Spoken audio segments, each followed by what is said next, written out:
बिस्मिल्लाहिर्रहमानिर्रहीम, अस्सलाम वालेकुम। मैं हूं आपका होस्ट चौधरी इरफान ज़ीर, आपको स्पोर्ट्स जोन में वेलकम कहता हूं। नाज़रीन, कोई भी पाकिस्तानी जब पाकिस्तान के लिए विक्ट्री हासिल करता है तो ओबियसली बड़ी एक खुशी की खबर लेके आता है। इसी वाले से स्नूकर के वाले से बात करें तो IBASF वर्ल्ड स्नूकर चैम्पियनशिप में मोहम्मद आसिफ ने तीसरी दफ़ा टाइटल अपने नाम किया। इससे पहले हम देखते हैं मोहम्मद यूसुफ साहब हासिल कर चुके थे, एहसन रमज़ान ने हासिल की। इनका तीसरी दफ़ा ये टाइटल जीतना जो बताता है कि पाकिस्तान के अंदर जो टैलेंट की बात की जाती है वो एग्जिस्ट करता है। सिर्फ करने की क्या ज़रूरत है, हमें चीज़ों को ऑर्गेनाइज़ करने की ज़रूरत है, चैनलाइज़ करने की ज़रूरत है। सबसे बड़ा as a stakeholder government के ऊपर ये ओनस आता है कि गवर्नमेंट ये रिस्पॉन्सिबिलिटी ले कि तमाम जितने भी हमारे बच्चे हैं उनकी लुक आफ्टर की जाए। होता क्या है कि अनफॉर्चुनेटली अरशद नदीम, मोहम्मद आसिफ की बात करें, मोहम्मद वसीम बॉक्सर की बात करें, ये विक्ट्रीज तो हासिल करते हैं बट कुछ अरसे के बाद ये फेड आउट हो जाती है। रीज़न क्या है कि कोई सिस्टम, कोई ऐसा हेल्म ऑफ अफेयर में ऐसा कोई बड़ा ये सोच नहीं रखता कि हमने इन बच्चों ने जो हमारी दुनिया में रिकग्निशन करवाते हैं इनको हमने लेके चलना है।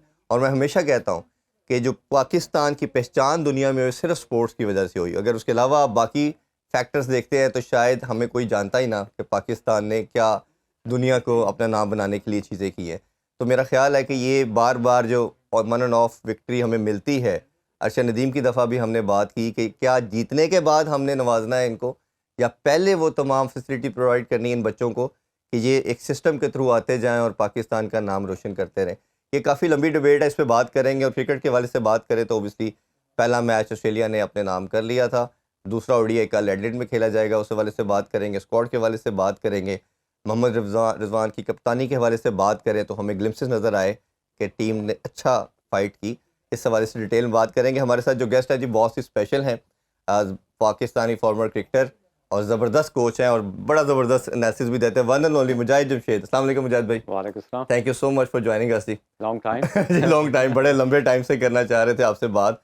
मुजाहिद भाई, ऑब्वियसली ये सारे ऐसे मसाइल, अगर एक वैसे और हम आपसे ओपिनियन चाहेंगे स्पोर्ट्स के वाले से कि अरशद नदीम की बात करते हैं, मोहम्मद वसीम ने बॉक्सिंग में टाइटल जीता, अभी ये मोहम्मद आसिफ की बात करें, इन्होंने स्नूकर में तीसरी दफ़ा ये सक्सेस हासिल की। ये कितना इम्पोर्टेंट है? ये बार बार विक्ट्रीज के बाद हम 2-4 दिन मीडिया पे बात करते हैं जी, ये देखें पाकिस्तान का नाम रोशन हो गया, ये विक्ट्री दिलवा दी, बट उसके बाद ये फेड आउट हो जाती है। और गवर्नमेंट लेवल पे बार बार, क्योंकि रिस्पॉन्सिबिलिटी गवर्नमेंट की है, ऑनस उनका है जोर लगाना पड़ता जी, है। तो ये क्यों एक सिस्टम डेवलप नहीं किया जाता किसी भी स्पोर्ट्स के वाले से?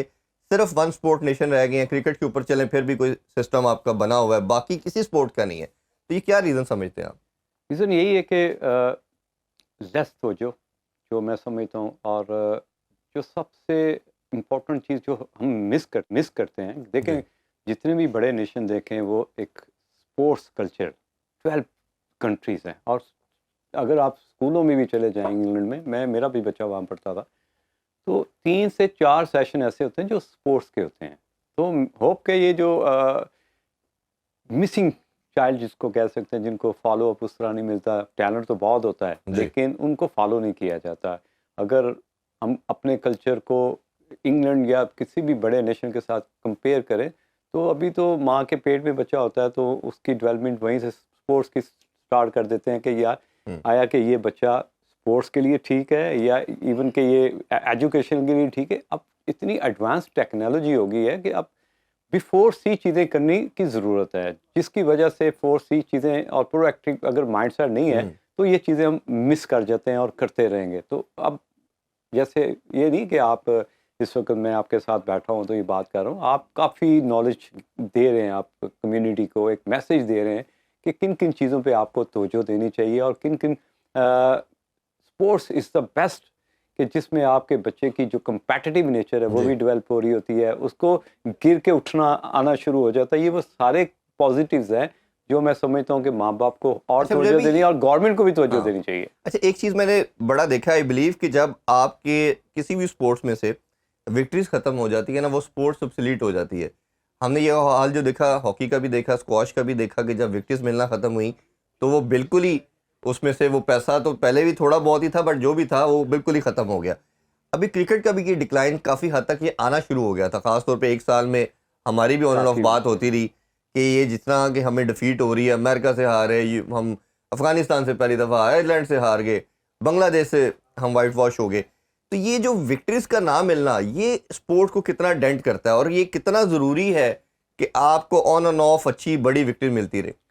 देखें, हमने हमेशा देखा पाकिस्तान टीम को, कभी जीत गए कभी हार गए, लोग भी मीन्स के ऑस्ट्रेलिया भी ऐसे ही होता है, ये तो नहीं कि वो ऑल द वे जिस तरह इंडिया भी 3 जी। टेस्ट मैच हारा, कि हार जीत ये दोनों का कॉम्बिनेशन है। जब तक ये चलती रहेगी आपके स्पॉन्सर भी आपको मिलेंगे, लोग भी आपको शौक से देखेंगे। जब आपके पॉकेट में सिर्फ हार रह जाती है तो आपके स्पॉन्सर भी पीछे हटना जी। शुरू हो जाते हैं, लोग जो व्यूअरशिप है वो भी पीछे, वो जो कहते हैं लेजेंड्स, उनका नाम लेने वाले जो है वो कम होने शुरू हो जाते हैं, जो हमने देखा पिछले 1 साल में। जिस बच्चे तरह जिनको फॉलो करते हैं। जिनको अभी रोल मॉडल्स हैं, और मैं समझता हूँ कि जीत के साथ हार, हार के साथ जीत, ये बड़ा एक क्या कहते हैं कि लाजमी चीज़ है अगर आपने अपनी उस स्पोर्ट्स को ज़िंदा रखना है। अगर आज भी बात करें हम पूरे दुनिया के जितने भी वर्ल्ड कप हैं, आज भी वो रिकॉर्ड हमारे पास है आई जी। थिंक। तो अगर उस तरह देखें कि अगर हमारे पास, जिस तरह आपने शुरू में बात की कि स्पोर्ट्स नहीं है, तो वाकई कुछ नहीं है। कि जिस तरह हमारी जो इंटरनल मैटर्स हैं जी। उनको देख के या टीवी देख के भी ऐसा बुरा फील होता है कि यार कि हम किस नेशन और से बिलोंग करते हैं और किस कम्युनिटी में रह रहे हैं। तो ये स्पोर्ट्स को आई थिंक कि इसको और तवज्जो देनी चाहिए, इसका बैकअप, इसका फॉलो अप। वो प्लेयर जिनके पास टैलेंट है, जिस तरह आपने नदीम अरशद की बात की, जी। कि वाकई के लिविंग लेजेंड क्यों नहीं, कि वो बच्चे जो जिनमें टैलेंट है, ये नहीं कि जब वो अचीवमेंट हासिल करते हैं उसके हाँ। बाद उनको फॉलो अप या उनको अप्रिसिएशन मिलनी चाहिए, उससे पहले उससे मेरा पहले ख्याल है करना बड़ा जरूरी है। और कि ये इस तरह के अभी काफ़ी बच्चे हैं, मुझे अभी कुछ स्पोर्ट्स बोर्ड में बात हो रही थी कि काफ़ी बच्चे प्रैक्टिस करना जा रहे हैं उधर जाके, अभी जेवलिन के लिहाज से, एथलेटिक्स, डिफरेंट एथलेटिक्स के हवाले से उधर अक्सर शूट हो रहा होता है और वो शूट होने की वजह से वो उधर जा नहीं पाते। तो ये एक बड़ा लम्हा फिक्रिया है हमारे लिए कि हमारी डायरेक्शन नहीं है किसी भी तरह की, कि हमने अगर एक हीरो बना लिया तो फिर हम भूल गए कि अगले नहीं बनाने। तो ये बड़ा अनफॉर्चुनेट पार्ट है। अच्छा, अब क्रिकेट की तरफ आते हैं ऑब्वियसली, और आपको बुलाने का आज मकसद भी यही था कि काफ़ी कुछ हुआ 1 साल के अंदर पाकिस्तान क्रिकेट के अंदर। लेकिन उससे पहले मैं जानना चाहूँगा अपने कोचिंग के रोल के हवाले से बताइए। आप काफ़ी इंगेज रहे कोचिंग के अंदर, और अभी क्या आपके प्लान्स हैं और क्या आपके गोल्स हैं उस हवाले से? देखिए, प्लान्स तो यही था जो अभी आपने बात की। I am very strong believer के अगर बच्चे में टैलेंट है, स्किल है, तो उसको शाइन कैसे करना है, और जो इंस्टेंट डेवलपमेंट प्रोग्राम्स हैं उसको उस तरह लेके चलना है जिस तरह ऑस्ट्रेलियन इमीडिएटली, जिस तरह अगर आप बनाना खाते हैं तो इमीडिएटली आपको एनर्जी मिलती है, तो उस तरह की एनर्जी आप मैं ट्रांसफ़र करना चाह रहा था। वो कल्चर डेवलप करना चाह रहा था कि यार इनके अंदर हॉलिस्टिक अप्रोच आए, जिससे एटलीस्ट छोटी छोटी चीज़ें इनमें अमेंडमेंट हो। अभी आपने प्रोग्राम स्टार्ट होने से पहले एक बड़ी अच्छी बात की कि शायद ये जो कप्तान है ऑस्ट्रेलिया का, तो उससे जी। पूछा गया कि अगर आप फाइनल में पहुंचे तो किसको देखना चाहते हो, तो हाँ, उसने वर्ल्ड कहा कप से पहले। कि फाइनल में अगर पहुंचे तो हम ये बॉदर नहीं करेंगे हाँ, कि who is the अपोजिशन क्या opposition? है। जी, तो बिल्कुल ऐसे ही। वो इसी चीज़ों तरह की चीज़ें मैं डेवलप करना चाह रहा था या कर रहा हूँ बच्चों में। और अल्हम्दुलिल्लाह अभी मैंने सीनियर डिस्ट्रिक्ट का चैंपियन हुआ, तो उस चैंपियनशिप से 7 प्लेयर्स ने फर्स्ट क्लास का डेब्यू किया है। क्योंकि माशाल्लाह। किसी भी प्लेयर्स के लिए एक ड्रीम होती है कि वो फर्स्ट क्लास का डेब्यू करे, क्योंकि इससे अगला जो स्टेप है वो पाकिस्तान ही है। जी। अगर if you perform in domestic cricket तो नेक्स्ट स्टेप इज़ पाकिस्तान। तो वो सारी फीलिंग, वो सारे सिस्टम मैंने इंट्रोड्यूस करवाए या आगे भी फ्यूचर में करवाऊंगा, जो आगे जाके उनको प्रॉब्लम ना तो हो। अभी आप मुजाहिद भाई पीसीबी का पार्ट है या अभी आप फिलहाल उनके साथ काम नहीं कर रहे? अभी तो फिलहाल this month is my last month. Okay. उसके बाद देखते हैं कि वो किस तरह की डायरेक्शन देते हैं। सो फार के मीन्स के अभी तो मैं पाकिस्तान नहीं नहीं, आप जैसे लोग जिन्होंने ओबियसली दुनिया में ट्रेनिंग की, इंग्लैंड से आप सीख के आए, तो ज़रूर सिस्टम का पार्ट होना चाहिए। और अदर दैन कि हम एक दफ़ा बाहर से इंपोर्ट करते हैं फिर किसी और को करते हैं, तो डिफरेंट एक्सपेरिमेंट से बेहतर है कि अपने बंदों से काम लेना चाहिए। नहीं। अच्छा इरफान, जी। यहाँ पे एक बात ज़रूर है कि identification of a good cricket coach जो एडवांस लेवल को समझता हो, वो प्रेशर जो आगे जाके किसी भी प्लेयर ने फेस करने हैं, उसकी बेहतर प्रिपरेशन बिफोर टाइम अगर करवा दी जाए, तो मैं समझता हूँ कि आपको एक तो बैकअप मिलेगा, और वो जो identification of a good cricket coach जो मॉडर्न जी। की चीज़ों को समझता है। जैसे कल मैंने देखा जिस तरह सैम और अब्दुल्ला शफीक जो उसकी बेसिक्स टेक्निक है, इज़ एक्सीलेंट प्लेयर, लेकिन वो थ्रू द लाइन खेलने वाला। आपको थोड़ा सा मॉडर्न क्रिकेट में थ्रू द लाइन भी हट के खेलना पड़ता है, क्योंकि जी। अटैकिंग मोड में हर वक्त रहते हैं। तो ये मॉडर्न स्टाइल ऑफ क्रिकेट जो है ना, वो उसकी अडेप्टेबिलिटी बहुत कम है पाकिस्तान में। बिल्कुल ऐसे ही। अच्छा, थोड़ा सा अगर क्रिकेट के हवाले से ये जो एक साल के अंदर डिबैकल आया उस पर बात करना चाहूँगा। काफ़ी डिफीट हमें देखनी पड़ी, उसकी जो रीज़न मैं बार बार अक्सर अपने शोज़ में बात करता हूँ, वो कप्तानी की जंग थी। और वो मेनली तो सामने अप फ्रंट जो थे बाबर और शाहीन थे, और ओबियसली उनके सर्टन ग्रुप भी था जो उसको कुछ सपोर्ट करता था। कुछ से नुकसान क्या हुआ कि पाकिस्तानी क्रिकेट जो है वो डिक्लाइन की तरफ गई। अब कुछ लोगों का मानना ये था कि ओबियसली सिर्फ एक ही ऑप्शन रिजवान बचती थी, बाकी कोई इस तरह का नहीं था। आप क्या समझते हैं कि रिजवान ही ऑप्शन थी, या इसके अलावा कोई ऐसा XYZ आपको लगता था कि जो जिस तरह साउथ अफ्रीकन माइंडसेट है या न्यूजीलैंड करते हैं कि नए बच्चे को लगा देते हैं और कहते हैं यही 8-10 साल है, अब ये चैप्टर क्लोज कर दिया हमने। आप किसको इंडोर्स करते हैं? बड़ा टेक्निकल सवाल किया है, आई लव इट। उसमें 2-3 चीज़ें ऐसी हैं, जिस तरह तो क्या वटमोर के बाद जो हमारा कोच आया था, क्या नाम था उसका? पहले मिकी, उसके बाद मिकी आर्थर ने एक कल्चर डेवलप किया था जिसमें फिटनेस पे कोई कंप्रोमाइज़ नहीं था। आपकी परफॉर्मेंस इन्हांस हो रही थी, आप फील्डर अच्छे हो रहे थे, आप बिलीव करते थे कि एक अच्छे बैट्समैन एक अच्छा फील्डर भी होना चाहिए, और एक एक नज़र आता था टीम लड़ती भी थी, और टेक्निकली हर लिहाज से आप उस लेवल पे पहुंच रहे थे कि आपको जीतने की भी आदत पड़ चुकी थी, फिर आप चैंपियनशिप जीते भी। हाँ। तो वो ऐसा क्रिकेट कोच था जिसको मैं समझता हूँ, मैंने उसको काम करते भी देखा, वो आपकी क्रिकेट को वो लेके जा रहा था। उसके बाद जितने भी कोचेज़ आए, वो ऐसे लगता था कि जैसे वो टीम के अंदर 3-4 प्लेयरों को आइडेंटिफाई करके उनको अपने साथ मिलाता था, और जिससे टीम सफ़र करना शुरू हो जाती। आपकी परफॉर्मेंस नीचे आना शुरू हो गई। ओबियसली ये वो सारे फैक्टर्स हैं जो आपको आगे जाके फेस करने पड़ते हैं, और वो फिनिश कहाँ होते हैं? डिफ़िकल्टीज़ पे। जिस तरह आप बाबर को बिफोर टाइम, जिस तरह ऑस्ट्रेलिया ने आज कह दिया है, जिस तरह आप अभी बता रहे थे कि जी तीसरे मैच में हम 5 प्लेयरों को रेस्ट देंगे। हाँ, तो अभी बाबर वाइट बॉल 6 महीने पहले कह दिया कि जी अब 6 महीने यही कैप्टन होगा उसके बाद। तो ये जो कन्फ्यूजन या डिफ़िकल्टीज एक दूसरे के लिए क्रिएट की जाती है, ये क्रिकेट के लिए बहुत डेंजरस है। मैं बिलीव करता हूँ कि अगर आपने अभी रिजवान को कैप्टन बनाया तो उसको रन दे, लेकिन हुआ क्या है कि बाबर की कप्तानी का स्टाइल कुछ डिफरेंट था। ये एक्सेलरेटर है जिससे टीम कोलैप्स भी कर सकती है। ऐसा नहीं है कि अगर आप एक चीज़ को ज़्यादा जोर लगाओगे तो वो कहीं ना कहीं डैमेज हो सकती है। और ये जो स्टाइल ऑफ कैप्टनसी है रिजवान, तो ये कोलैप्स होने के ज़्यादा चांसेस हैं, क्योंकि ये एक्स्ट्रा लेने की कोशिश करेगा, और आपके पास उस तरह के प्लेयर है नहीं जो आपको एक्स्ट्रा या एनर्जी दे सकें। तो ये यहाँ पे एक मैं समझता हूँ कि लूप होल हो सकता है। रही बात, ऑब्वियसली सब प्लेयर जितने भी इस वक्त टीम के साथ हैं, उनके दिमाग में ये चीज़ आ गई है कि 2-3 कप्तान इमीडिएटली चेंज हुए तो ये लंबी कप्तानी करेगा। तो जिस तरह के रिजल्ट ये चाहता है, तो हम उस तरह के रिजल्ट दें, उसी तरह की एनर्जी के साथ ग्राउंड में उतरे, उसी तरह से कप्तान को खुश करें, जो कि टीम के लिए most of the time dangerous होती है। तो ये चीज़ अब रिजवान को देखनी है, अगर टीम को उस जगह पे लेके जाना है जहाँ पे आप देखना चाहते हैं। आप इससे इत्तेफाक करते हैं बोर्ड से कि ये राइट डिसीजन है और रिजवान को ही होना चाहिए? देखिए, रिजवान अगर अकॉर्डिंग टू साइकेट्रिस्ट के तौर पे और कप्तानी दोनों को चीज़ों को लेके चलेगा, तो फिर इसके लिए भी आसानी होगी, और पाकिस्तान क्रिकेट बोर्ड के जो डिसीजन में उसमें भी हमें खुशी होगी कि उन्होंने सही डिसीजन किया। रही बात अगर उसकी परफॉर्मेंस की करें, तो उसने हर प्लेटफॉर्म पे ऑल काइंड ऑफ क्रिकेट में उस तरह का परफॉर्म किया है, तो हमें कोई डर नहीं लगता कि इसको कप्तान होना चाहिए। इसी के साथ ना मैं ज़रा शान मसूद के हवाले से भी ज़रूर आपकी राय चाहूँगा, क्योंकि बाबर के हमने बहुत बात की, आपका ओपिनियन भी मैंने कई दफ़ा लिया कि बाबर कई चीज़ों में रिलेक्टेंट होते थे, नई चीज़ करते हुए डरते थे। और जो मैं सबसे बड़ा बाबर के ऊपर अगर हम नेगेटिव पॉइंट ये बात की ना आपने, डरते थे। हाँ, अब ये जो रिजवान कैप्टन है, तो इसने डर निकाला है जो कि प्लेयर्स के लिए डेंजरस है।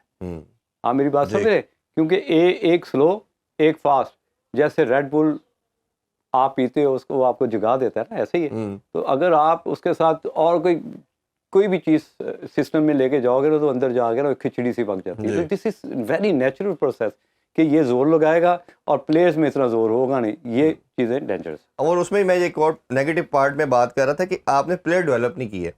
सरफराज को हमने इसलिए ज़्यादा रेट किया कि सरफराज ने 7-8 प्लेयर डेवलप करके दिए, शायद इससे भी ज़्यादा। फखर आए, इमरान खान ने वो तो डेवलप करके दिया। उनको तो हम हमेशा मानते थे। मैं रिसेंट पार्ट के कंपैरिजन में बात कर रहा हूँ कि सरफराज ने बाबर भी किया, इमाम भी किया, फ़खर भी किया, शदाब भी किया, इमाद भी आए, ये सारे, हसन अली आए, ये शाहीन और नसीम शाह भी उसी दौर में आए। बट बाबर के टाइम में हमें कोई प्लेयर नज़र नहीं आता जिसको डेवलप किया गया और बनाया गया। ये कप्तान की रिस्पॉन्सिबिलिटी होती है कि वो अपने साथ अपना स्क्वाड भी उतना तगड़ा करे। तो शान मसूद को जब कप्तानी दी गई रेड बॉल की, तो हमें लगा कि ये एक सिविलाइज कल्चर्ड पढ़ा लिखा आदमी है, बाहर यॉर्कशायर की भी कप्तानी करके आया, गेम सेंस भी अच्छी लगती थी। बट हमें कोई उस तरह के ग्लिम्सेस नज़र नहीं आए। ख़ासतौर पे जब 800 रन हो रहा था तो हमें नज़र आया कि वो एक साइड पे तो एटलीस्ट पैक किया जा सकता था। फिर लेकिन अब उनके क्रेडिट पे भी एक चीज़ आ गई है कि 2 सीरीज़ जीतना बहुत बड़ी अचीवमेंट नहीं है। देखें, बट आप ओवरऑल उनको कैसे सम अप करेंगे कि क्या शान मसूद एक अच्छा कप्तान है और आपको लगता है कि वो लंबे टाइम तक सर्व करेगा पाकिस्तान को? देखिए मैं आई हैव नो कन्फ्यूजन के यहाँ पे आपके प्लेटफॉर्म में बात करें, he is never be a good captain.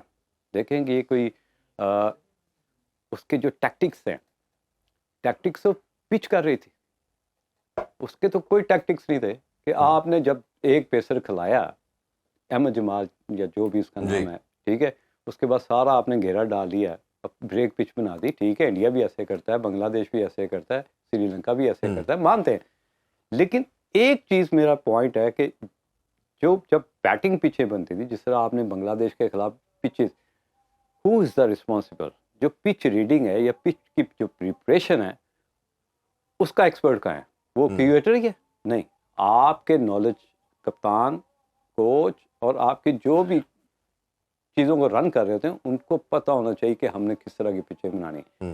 Babar ने जितनी भी पिचेस को प्रमोट किया वो मोस्टली बैटिंग पे आए थे, और वो एक पॉजिटिव रिजल्ट जो कि पाकिस्तान को ये कभी नहीं भूलना चाहिए कि वो स्पिनर पे भी फंसते हैं, वो तेज पिचे भी फंसते हैं, और इवन के कई दफ़ा मोस्ट ऑफ द टाइम सीधी पिचों पे भी फंस ये एक ऐसा लंबा टॉपिक है, इस पे मैं डिटेल से आपसे ब्रेक के बाद बात करूंगा कि असल रिस्पॉन्सिबल कौन है। जैसे रमीज भाई ने कहा कि बाबर कप्तान था, वो डिमांड करता था, तो फिर वो किस तरह उनकी बातों में आ गए और पाकिस्तान बैटिंग विकेट पे खेलते हुए स्पिनर को खेलना भूल गया, फास्ट बॉलिंग पे हम फंसे और 3.5 साल और ऑलमोस्ट 8 मंथ हम कोई टेस्ट मैच अपनी होम सॉइल पर नहीं जीत पाए।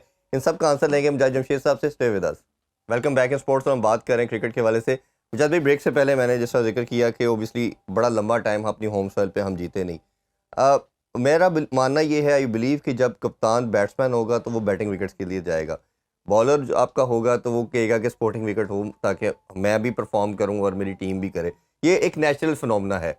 बट मेरा पॉइंट इसमें ये है कि जो बाबर को ख़ास तौर पे अथॉरिटी मिली वो रमीज़ भाई के टाइम पे मिली, और उस टाइम पे उसको तमाम वो इख्तियार दिए गए जो शायद खान साहब के बाद इतने सालों में इतना स्ट्रॉन्ग कप्तान हमने नहीं देखा कि वो प्लेइंग 11 भी अपनी मर्जी से बना रहा है, वो स्क्वाड भी अपनी मर्जी का बना रहा है, वो पिचेस तक का भी उन्होंने कह दिया। बट रमीज़ भाई का दूसरा जो कॉन्ट्री इसका आर्गूमेंट होता था कि क्रिकेटर को चेयरमैन होना चाहिए, नॉन क्रिकेटिंग बंदा आएगा तो उसको कोई भी बेवकूफ़ बना सकता है।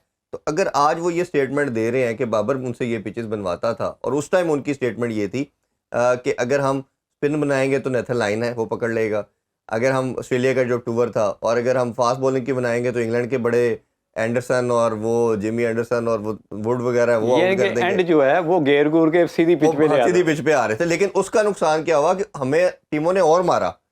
हम किसी अपनी पहचान, जो हमारे पास जो टेम्पलेट था यूई वाला मॉडल कि स्पिन पे पिचेस, उस पर आपका सईद अजमल और यासर शाह और अब्दुर्रहमान आउट करते थे और उसी ने आपको सक्सेस दी थी।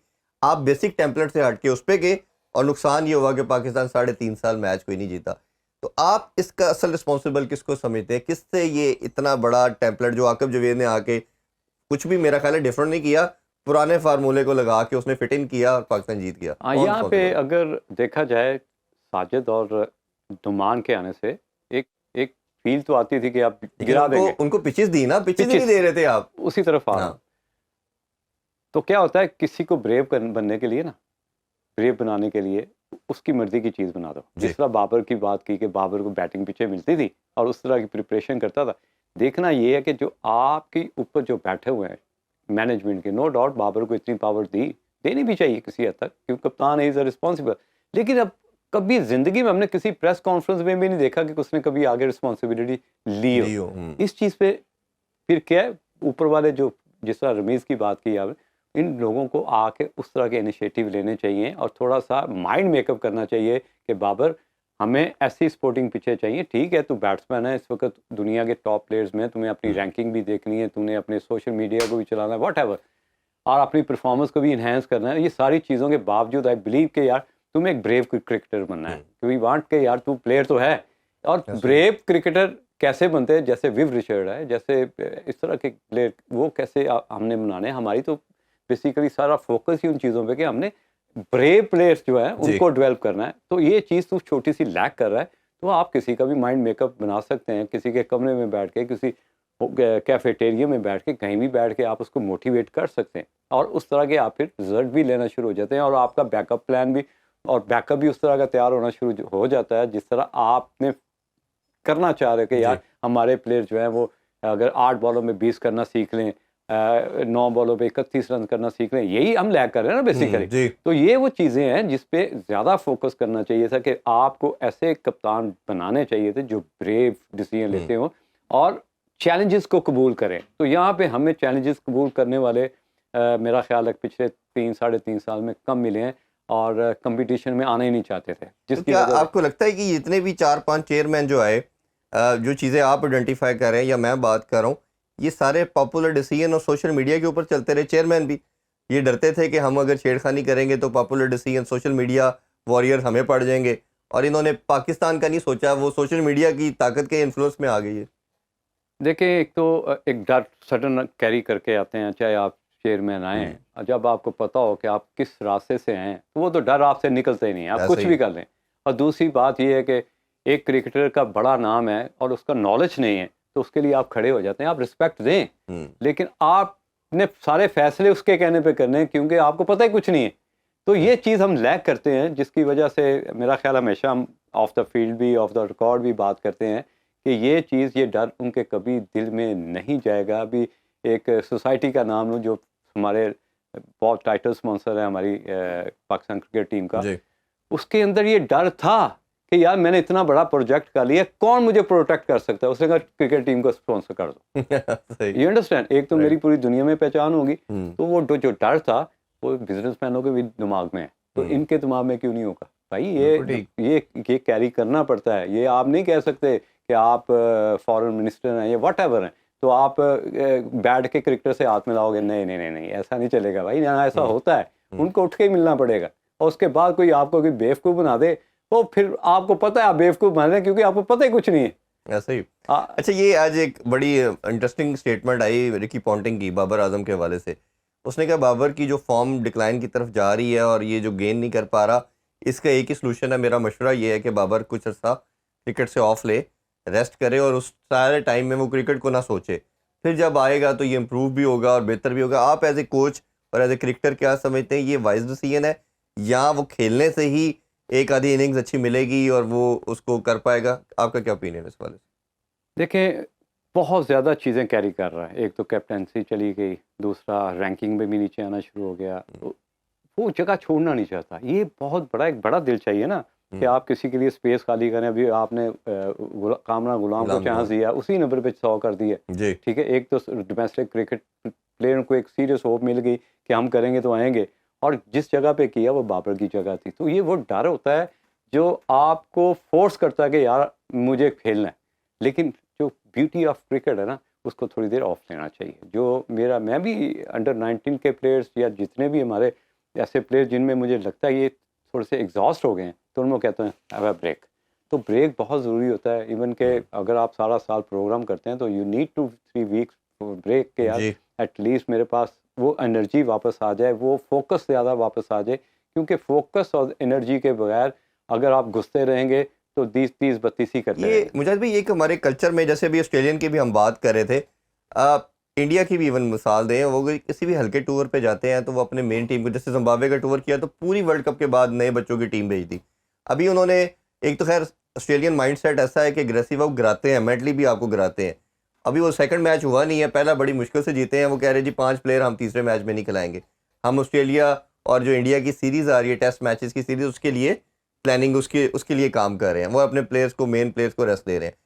हमारा यहाँ से मेरा आपसे सवाल है जी, आया, अगर इंडिया की टीम होती या न्यूजीलैंड की टीम होती या साउथ अफ्रीका की टीम होती, ये 3-4 टीमें ऐसी होती हैं, अगर ऑस्ट्रेलिया टूर कर रही होती, डू यू थिंक मैं आपसे सवाल कर रहा हूँ जी कि वो तीसरे मैच में 5 चेंजेस कर सकते हैं, वो खेलते किसी तरह माइंडसेट से खेलते हैं, क्योंकि पाकिस्तान क्रिकेट में बहुत कुछ हुआ, वो इसीलिए माइंडसेट से खेल रहे हैं, क्योंकि हमारा अभी उन्होंने देखा है कि ये कंफ्यूज माइंडसेट के साथ है, कोई चीज़ें इनकी स्टेबल नहीं है, तो वो बेसिकली गिरा रहे हैं हमें।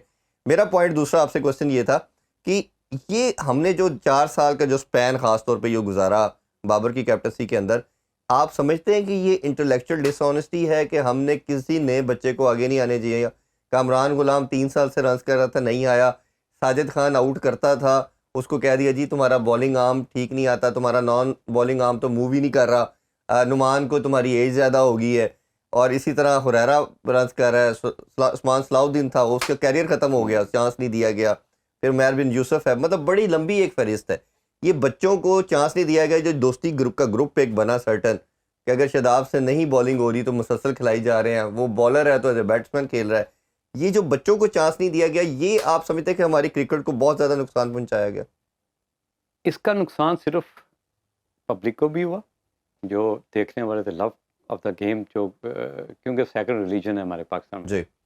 इसका नुकसान बाबर को भी हुआ कि बाबर किसी गलतफहमी में ना रहे कि उसका उसे नुकसान नहीं हुआ। अगर आप शताब को खिला रहे थे तो हमें तो सब नज़र आ रहा था कि ज़बरदस्ती बैटिंग उसे खिला रहे हो। नो डाउट आप जीतना चाहते तो आप जी। एक कैरी करते हो कि यार सीनियर प्लेयर है, इसको एक्सपीरियंस है, कहीं ना कहीं तो अगर बॉलिंग में नहीं कंट्रीब्यूट कर रहा तो बैटिंग में शायद कर जाए, लेकिन ऐसा होता नहीं है। मेक शिफ्ट चीज़ें नहीं चलती। आपको कहता है राइट हॉर्सेस बाय कोर्सेस।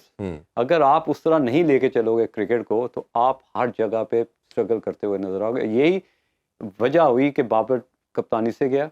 लगता उसे यही है कि शायद मेरी परफॉर्मेंस नहीं है, या मेरी जी। टीम के में होते हुए 4 वर्ल्ड कप खेले या 3 वर्ल्ड कप खेले, जीता नहीं हूँ। लेकिन ये लिंक करती हैं चीज़ें, चेन बनी होती है कि जी आपको शहजाद को ज़बरदस्ती खिला रहे हो तो बेसिकली उसका जुर्माना आपको भुगतना पड़ेगा, क्योंकि आप डिसऑनेस्टी कर रहे हो ना। ऑनेस्ट क्या कहते हैं, honesty is the best policy. Yes. तो डिसऑनेस्टी हमने समहाउ समवेयर हमने देखी, जिसका उसको खुमेजा भुगतना पड़ा। पर ये देखे ना कि वो आपके इंटेंशन सामने आई, कई दफ़ा इतनी आपस में थपकी थी दोस्ती कि आपने हैशटैग भी चलाए, सोचना भी मना है, और फिर एक टाइम आया कि आपस में ही कप्तानी की जंग के लिए भी मसाइल पैदा हो गए। अभी एक छोटा सा ब्रेक लेते हैं, ब्रेक से वापस आके मुजाहिद भाई से हम पूछेंगे कि जो गैरी क्रिस्टन का चले जाना, ये क्या होता है कि एक दफ़ा फ़ॉरेन कोच आता है, एक दफ़ा पाकिस्तानी लोकल कोच आता है, और स्टेबिलिटी सिस्टम में हम जब बात करते हैं तो क्यों नहीं हो पाती, इस पे डिटेल में बात करेंगे, हमारे साथ रहिए। Once again welcome back sports. हम बात करें क्रिकेट के वाले से। मुजाहिद भाई, ब्रेक से पहले मेरा क्वेश्चन था कि ये कोचिंग का मसला बड़ा एक स्वेयर है। अ, हम क्या कर रहे हैं, जो अगर आप पिछले 2 डेकेड का पाकिस्तानी क्रिकेट को देखें, फॉलो करें, तो एक दफ़ा हम फ़ॉरेन कोच लाते हैं, उससे हम बददिल होते हैं, फिर हम लोकल कोच लेके आते हैं, फिर उससे उसे कहते हैं जी लोकल कोच जो है वो नेपोटिज्म में चला गया, फेवरेटिज्म में चला गया। फिर दोबारा कहते हैं नहीं जी गोरा ठीक थी, उन्होंने लेके आओ। फिर गोरा आता है तो फिर उसके प्रॉब्लम आते हैं। तो अभी गैरी क्रिस्टन जब आया तो सबका मानना था कि ये वन ऑफ द बेस्ट दुनिया का कोच है, भारत को वर्ल्ड कप भी जितवाया इसने। कुछ का मानना था कि ये अपनी पीक गुजार चुका है, अब ये इस तरह नहीं है। कुछ का कहा जा रहा है कि जी इसको सर्कमस्टांसिस ऐसे क्रिएट किए गए कि इसको रखना नहीं चाह रहे थे, और ये जाके मस्कत के अंदर भी कोचिंग कर रहा था और पाकिस्तान टाइम स्पेंड नहीं कर रहा था।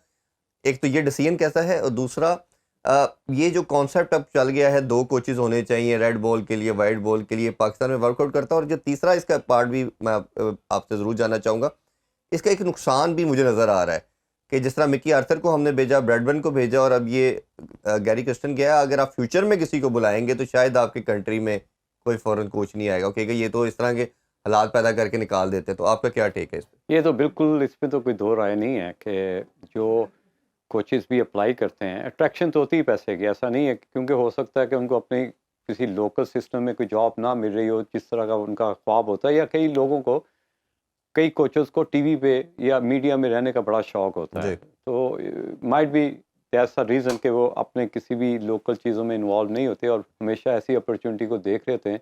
जिस तरह पाकिस्तान हमेशा फॉरेन कोच के पीछे जाता है। हमारे कॉन्सेप्ट ये है कि शायद गोरा आने से वो जो एडवांस चीज़ें हैं शायद वो अपने साथ लेके आए, लेकिन वो भी बड़ा आहिस्ता आहिस्ता निकालता है। वो एकदम से आपको चीज़ें नहीं देता। ये चीज़ें आपने फाइंड आउट करनी है कि अगर ऑस्ट्रेलिया इतना एडवांस क्रिकेट खेल रहा है, या जो अटैक टू डिफेंस वाला माइंडसेट है वो किस तरह उसका डेवलप करना है, वो आपको कभी भी इमीडिएटली सारी चीज़ें जी। नहीं देगा। वो छुपा के रखेगा, क्योंकि उसने उसको लैंगर ऑन करना है। अगर आप नहीं कहेंगे तो फिर वो उसको कहीं और जाके यूटिलाइज करेगा। तो ये माइंडसेट होता है जो फॉरेनर कोचेज होते हैं कि आपको इमीडिएटली डेवलप नहीं करते और ना वो करना चाहते हैं। तो ये चीज़ नंबर एक। और दूसरी बात ये कि ये जो आपने रेड बॉल और वाइट बॉल की बात की, सम यस आई बिलीव कि अगर आप वाइट बॉल का किसी को कोच लेते हैं तो उसमें जो एचिलिटी या उसका अटैकिंग माइंडसेट और उसको प्लेयर की जो एबिलिटी है उसको स्मेल होती रहे। जो स्मेल हो ना एक प्लेयर की कि यार ये मेरे ऑस्ट्रेलिया टूर में बड़ा काम है, ऊंचे बॉलों को अच्छा खेलता है, अपर कट मारता है या फुल शॉट, अगले बॉल को भी फुल शॉट मार लेता है, तो ये सारी चीज़ें जब आप कैलकुलेट करते हो तो फिर आपकी जो डेवलपमेंट का प्रोसेस है वो कंप्लीट होना शुरू हो जाता है। रेड बॉल नो डाउट थोड़ा सा टेम्परामेंट, थोड़ी सी बॉडी लैंग्वेज, थोड़ी सी अकॉर्डिंग टू टेस्ट क्रिकेट के you are testing for everything, ठीक है। और दूसरी बात ये कि जिस तरह हमने देखा जितनी भी टेस्ट क्रिकेट हुई पिछले 3 साल में, जो वजह बनी हमारे हारने की भी, कि एक बॉलर पहला बॉलर आता है 140 पे बॉल कर रहा है पहले स्पेल में, 4 ओवर होते हैं 132 पे आ जाता है, फिर उसको अगला स्पेल कराएं तो वो बाउंड्री पे दिखा रहे होते हैं कि जी स्ट्रेचिंग कर रहा है, जैसे उसको बॉलिंग पे लेके आते हैं 124 पे आ जाता है। तो ये चीज़ें जो है ये चीज़ें आप मॉनिटर होनी चाहिए और इसको क्रिटिकली देखना चाहिए कि यार ये चीज़ें हम अपने सिस्टम से निकालना है। अगर इरफान ने 140 पे बॉल किया है तो आखिरी दिन का बॉल भी 140 पे करे। तो फिटनेस लेवल भी इस तरह का, अगर आपके इस तरह के माइंडसेट के कोचेस नहीं होंगे तो आप स्ट्रगल करते रहोगे। ये नहीं है कि आप मैच देख रहे हो उधर और हाथ में बनाना पकड़ा हो या कॉफ़ी पकड़ी हुई है, तो आपको इन्वॉल्व होना। तो इनकी तमाम प्लेयर्स की आपको फिजिक और फिटनेस ही नज़र आ रहा है कि फिटनेस लेवल, चाहे वो वर्कलोड की बात करें या कुछ नजर आ रहा है। फिर इरफान एक और चीज़, और ये हमारी जो कप्तान की मीडिया टॉक होती है पोस्ट मैच में जी, उसका भी स्टैंडर्ड कोई अप टू द मार्क नहीं है। ये भी चीज़ें डेवलप करनी चाहिए कि आपकी कम्युनिकेशन स्किल किस तरह की है, आप किस तरह हैंडल करते हो। एम्बेसडर है आपका, आपने उसको आप पहला टेस्ट में बांग्लादेश से हारे हो तो आपने ये कह दिया जी वो जो सबसे बड़ा अपसेट था वो जी अहमद जमाल अनफिट हो गया। ये कौन सा लॉजिक है यार? आपने इसका मतलब आपके पास बैकअप ही नहीं है। ऐसा ही है। और आपके पास लॉर्ड, हमारी रिकग्निशन फास्ट बॉलिंग थी, वो कहाँ पे गई?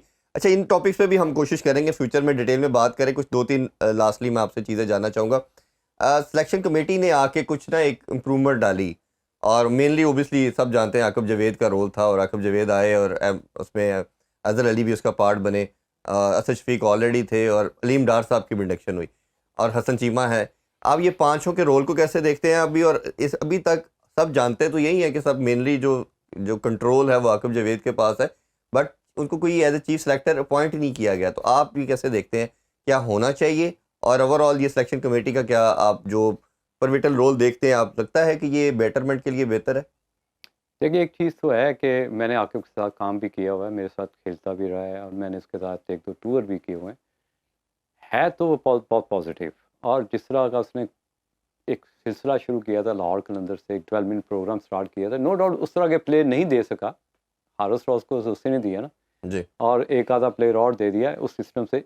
एग्रेसिव नेचर तो है, फैसले करने में घबराता नहीं है, ये जो कि बहुत बड़ा प्लस पॉइंट है। देखें, आपने इमीडिएटली ऐसी पिच तैयार करा दी जिससे मीन कि आपको पता चले कि हम जीत सकते हैं। जीत की फीलिंग ही आ जाना एक प्लस पॉइंट है। उससे पहले जितने भी मैचेस है आपने देखा उसके कितने बुरे रिजल्ट है। रही बात और बड़े नामों को बाहर बिठाने का भी जिक्र किसी के अंदर नहीं था। आपसे एक रिक्वेस्ट है थ्रू योर चैनल कि जी वो जो हसन चीमा साहब हैं वो मेरी चेयर पे आगे बैठे और आप उनसे सवाल करें कि आप कौन हैं, हमें भी तो पता चले ना ये है कौन जो सिलेक्टर है। परसों बासत अली साहब मेरे शो में थे, वो कह रहे थे ये तो फुटबॉल के शो करते हैं तो ये क्रिकेट में। हाँ, ये प्लीज मुझे आगे यार, मैं अपनी सीट खाली करता हूँ उनके लिए। तो मेरी बड़ी एक रिक्वेस्ट है आपसे, अब 2 लोगों से, कि एक तो अलीम डार को बुलाएं और दूसरा आप हसन, क्या नाम है उसका, हसन चीमा, इन दोनों को मेरी चेयर पे बुलाएं बार बार कि आप किस बेस पे हैं चीफ सेलेक्टर। नहीं, लेकिन ये तो सबसे पहले उनसे पूछना चाहिए जिन्होंने लगाया है सर, कि आखिर किस तरह ना, हाँ, किस रास्ते से वो आए और क्यों आए, ये जवाब वो देंगे, आपको सब कुछ पता चल जाएगा। ये वो एक पैरामीटर है जहाँ पे मैं बैठा हूँ, ये भाई झूठ बोलने वाली कुर्सी नहीं है, तो इस पे बैठ के वो सारा, लेकिन ऐसे वो आंसर करने के लिए आता कोई नहीं है। नहीं, चले कोई बात नहीं। लास्टली मैं, टाइम की किल्लत है, जरूर इसमें भी हम डिटेल में बात करेंगे, अगर वो सुन रहे हैं तो आई एम श्योर इसका वो जरूर जवाब देना चाहिए। लास्टली ये कि जो 5 मंटोर का जो कॉन्सेप्ट लेके आया, जो 6 टीमों का हमारा रीजनल स्ट्रक्चर एक आया था, उसने जितने भी क्रैक्स क्रिकेटर से मैंने बात की, उसने कहा जी इसी ने डेंट किया, डिपार्टमेंट बंद नहीं होने चाहिए थे। अब डिपार्टमेंट क्रिकेट तो रिवाइव कर दिया आपने, बट साथ आप 5 टीमों का कॉन्सेप्ट भी लेके आए और 5 आपने मेंटोर भी लगा दिए। एक तो मैं हमेशा बात करता हूँ, ये पांचों मेंटोर ऐसे हैं जिनकी इंटरनेशनल कमिटमेंट बहुत ज़्यादा है, शायद ये दूसरा की कमिटमेंट फुलफिल नहीं कर सकते। अब जूनियर भी आप इनको दे रहे हैं, मेन भी दे रहे हैं, वुमेन भी दे रहे हैं, आपके ख्याल में ये रोल प्ले कर पाएंगे? और दूसरा ये कि उसमें से 2 तो अभी भी क्रिकेट खेलते हैं, सरफराज और शुएब मलिक तो इंटरनेशनल लेवल पे और लीग भी खेल रहे हैं, तो आप उस हवाले से क्या राय रखते हैं? देखिए ओवरऑल अगर मैं एक प्लेयर की बात करूं कि उसमें एक प्लेयर डेवलप करने की हैबिट है, वो है शुएब मलिक। उसकी इन्वॉल्वमेंट बहुत होती है जहाँ पे भी जाता है, और उसकी कोशिश होती है कि यंग जो जनरेशन है उनको प्रमोट किया जाए, उनको अकॉर्डिंगली जो मॉडर्न क्रिकेट है उसके तरह ही तैयार किया जाए। जी, वो तो समझ आता है, बाकी मुझे समझ वो नहीं कौन सा आता। वैसे? देखें आपको पता ही है कौन है मेंटोर। मैं कोई ज़्यादा, सारी मेरे दोस्त हैं, सकलैन भी मेरा छोटा भाई है, वकार के साथ मैं क्रिकेट खेला हुआ हूँ, मिसबा के साथ क्रिकेट खेला हूँ, तो सारे मेरे कोलीग्स हैं, तो मैं किसी को उस तरह क्रिटिसाइज़ नहीं करूँगा। नहीं, लेकिन नाम ले रहे नाम सबके ले लिए मैं नहीं, एक का आपने खास तौर पे कहा था कि वो कि मैंने देखिए शुएब की बात हाँ। की है कि Shoaib is the best mentor. अच्छा, ठीक है। क्योंकि वो हर तरह की, हर कंडीशन में, हर तरह की क्रिकेट खेल चुका है। फिर वो सियालकोट स्टालियन को 3 दफ़ा चैंपियन करवा चुका हुआ है। तो उसके जो उस तरह के रिजल्ट थे उस टाइम पे हमने देखे, उसको काम करते देखा।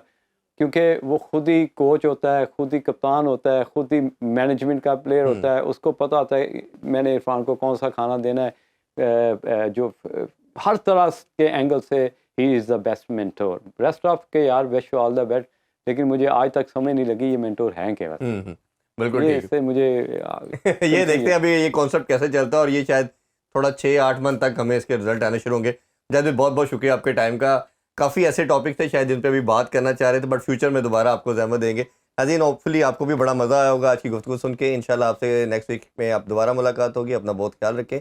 अल्लाह हाफिज़। पाकिस्तान जिंदाबाद।